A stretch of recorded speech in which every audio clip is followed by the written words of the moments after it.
Muito bem, estamos de volta com o programa Em Pauta aqui pela sua TV Canção Nova e conversando nessa noite sobre um tema realmente muito importante, ecologia. O planeta, o clima no planeta está mudando, mas aí tem a pergunta de fundo, e o ser humano? Está mudando também? Mudou também a sua consciência, o cuidado com o ambiente onde vive? É o que nós estamos conversando nessa noite. Como nós sempre fazemos aqui no nosso programa, no início do segundo bloco, a gente aproveita para indicar a você que está nos acompanhando sempre uma literatura relacionada ao tema, porque o programa ele tem um caráter também provocativo, não dá para esgotar aqui a temática, não é? Então a literatura vai te ajudar e muito.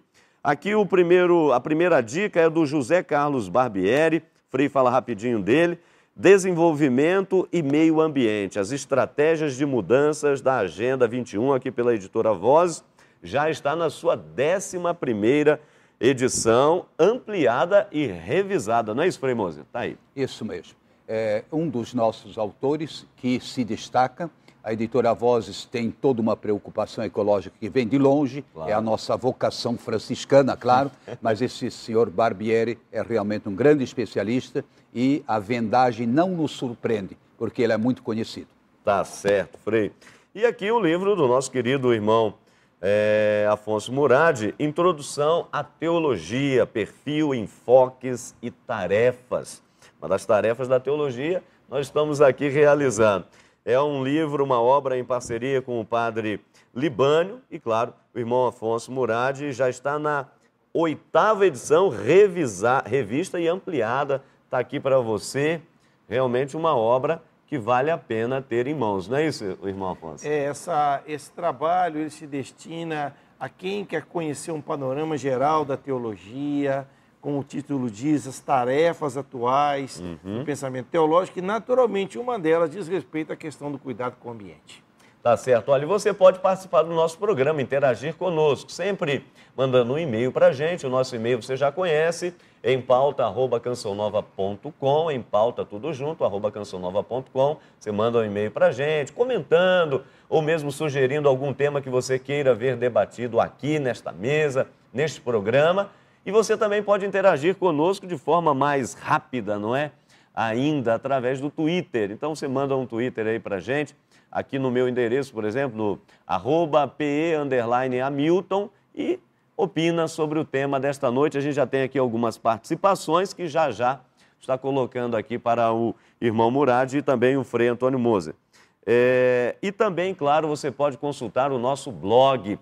Você sabe que imediatamente após o programa dessa noite, você vai ao nosso blog e dá para você rever o nosso programa. blog.cançãonova.com/bh blog.cançãonova.com/bh. Você acompanha o nosso programa, tá certo? Sem contar ainda o site do Frei Antônio Moser, então você repara que aqui a interação é total. antoniomoser.com antoniomoser.com, ali além da agenda do Frei, seus compromissos, artigos, livros, etc., você tem também aí um link para o programa Em Pauta. Tá reparando? Pronto, tem o meu blog também. Claro, vai lá. Eu tenho o blog sobre ecologia e fé. É ecologia e fé, tudo junto, .blogspot.com. Tá certo. Repete aí, porque vale a pena, vai aparecer na tela, mas é claro que você que está nos acompanhando fica mais atento ainda. É o www.ecologiaefé.blogspot.com. Tá certo. Olha, nós vamos, como eu falei no final do primeiro bloco, ainda vamos falar um pouco sobre Código Florestal, está aí, não é, muito quente, muito presente, nota da CNBB sobre o mesmo código. Vamos conversar ainda sobre aquilo que foram as conclusões da Conferência de Durban na África do Sul sobre as mudanças climáticas, o que os países, sobretudo desenvolvidos, precisam fazer em termos de diminuição da emissão de gases poluentes na nossa atmosfera e assim por diante. Mas, exatamente nessa questão, quero aqui passar a bola para o Frei Antônio Moser.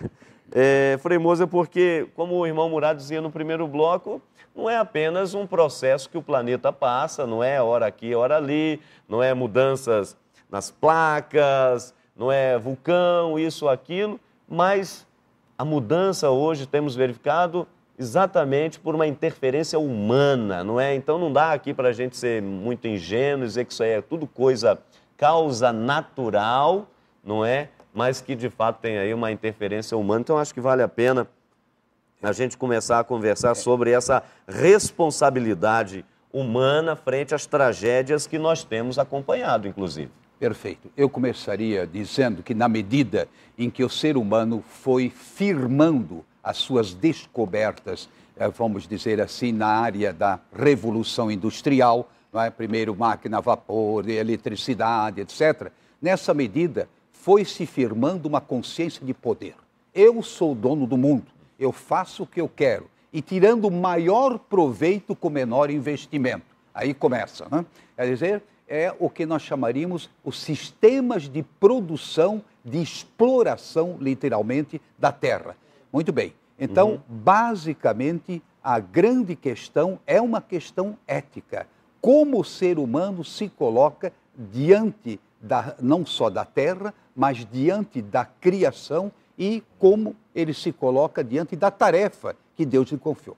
Muito bem. Por que essas conferências de Kyoto, etc., Durban, elas não estão deslanchando? É muito simples. Teria que desfazer todo o modo de produção, teria que refazer uma mentalidade capitalista, consumista, individualista, etc. Ou seja, exige uma conversão. E, naturalmente, essa conversão evangélica ela é muito difícil, sobretudo para as grandes potências. Não é? Aí eles jogam a culpa em cima, não é, do chamado terceiro mundo, que hoje não é mais. Hoje nós somos o primeiro mundo, né? Emergentes. Né? Mas muito interessante é justamente não entender, nós temos que mudar a nossa maneira de ser, de pensar e de agir. Senão, nós não vamos conseguir nada. Moça, do que a bicha falou, eu recomendo, há um vídeo na internet, tem até um link no nosso blog, chamado História das Coisas, de uma escritora americana, e agora saiu o livro dela. Ela mostra que a grande questão está aí.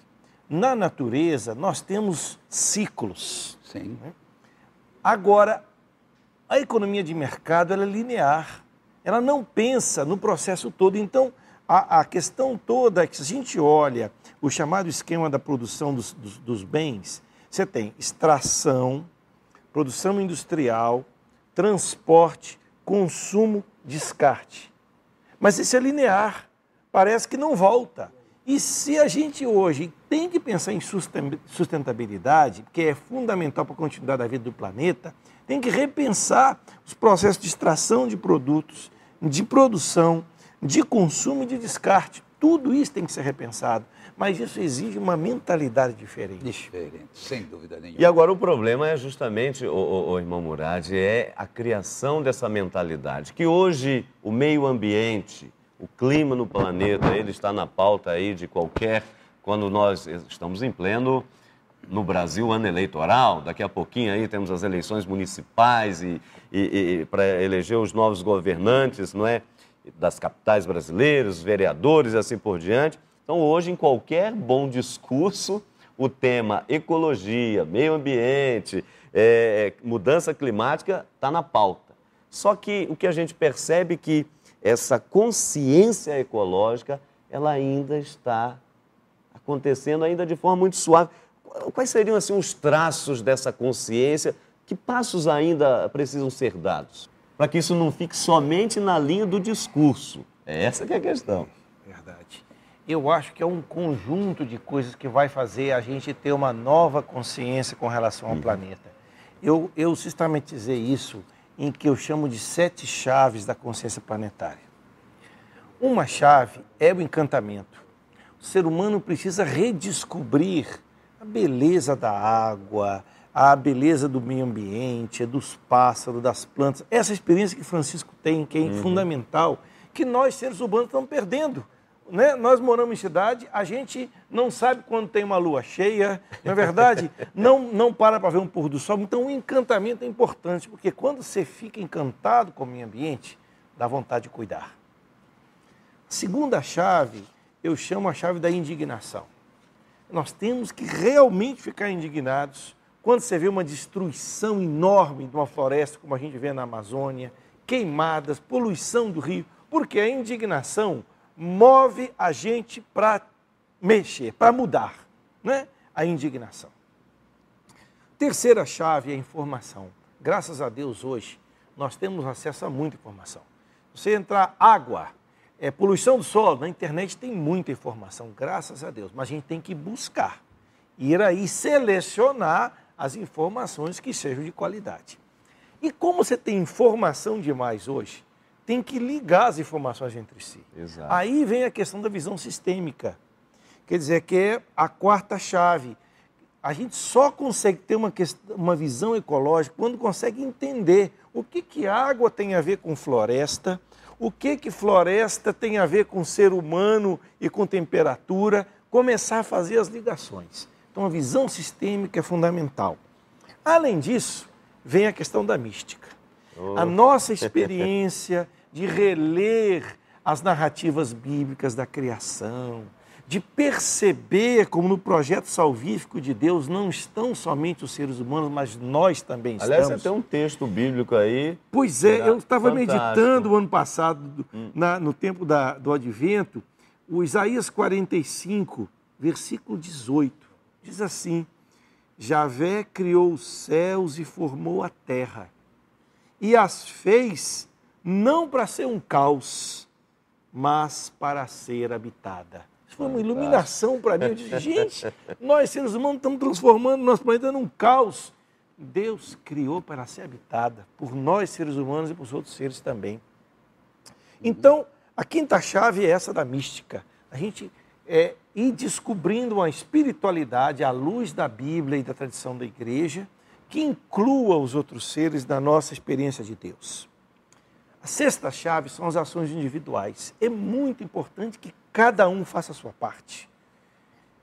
Consumo de água, consumo de energia, reduzir os resíduos que produz, consumo responsável, escolher o que vai comprar. Então, tudo isso é um nível que depende de cada um de nós. Mas não basta. Aí vem a sétima chave, que são as ações coletivas. Ações coletivas são aquelas que a gente empreende como grupo eclesial, numa empresa, em qualquer espaço onde tem pessoas reunidas. Então, por exemplo, uma política ambiental de uma organização é uma ação coletiva. Um encontro internacional como este do Urban é uma ação coletiva. Um código florestal a nível do brasileiro, porque vai legislar sobre essa questão da ação coletiva.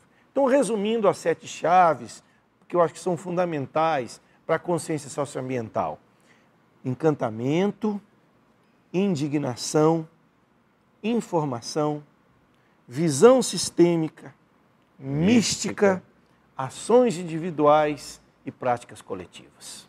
Tá aí. Você está vendo? Isso que é professor. 1, 2, 3, 4, 5, 6, 7. Só podia ser o 7. Já começa a perfeição, né? Mas, sobretudo, a ideia de chaves. Quer dizer, pontos nevrálgicos que devem ser trabalhados. Depois a gente, mais para frente, vai voltar. Mas eu tomo a liberdade de só dar um reforço nesse reencantamento através de uma experiência muito simples e que se conjuga com ações individuais e até certo ponto coletivas. Eu já coloquei isso em programas anteriores. Em todas as minhas igrejas, onde é possível, eu mando plantar flores, árvores e assim por diante. Gente, muda o espírito. Por exemplo, na paróquia Santa Clara, lá em Petrópolis, gente que chega a primeira vez e diz, mas como? Aqui parece que tem um ar diferente. Basta isso. São ações muito simples, mas muito significativas. E que criam uma mística, não é? E que dão uma consciência sistêmica. E que dão, assim, uma responsabilidade. Temos que cuidar do jardim. Só termino com uma coisa.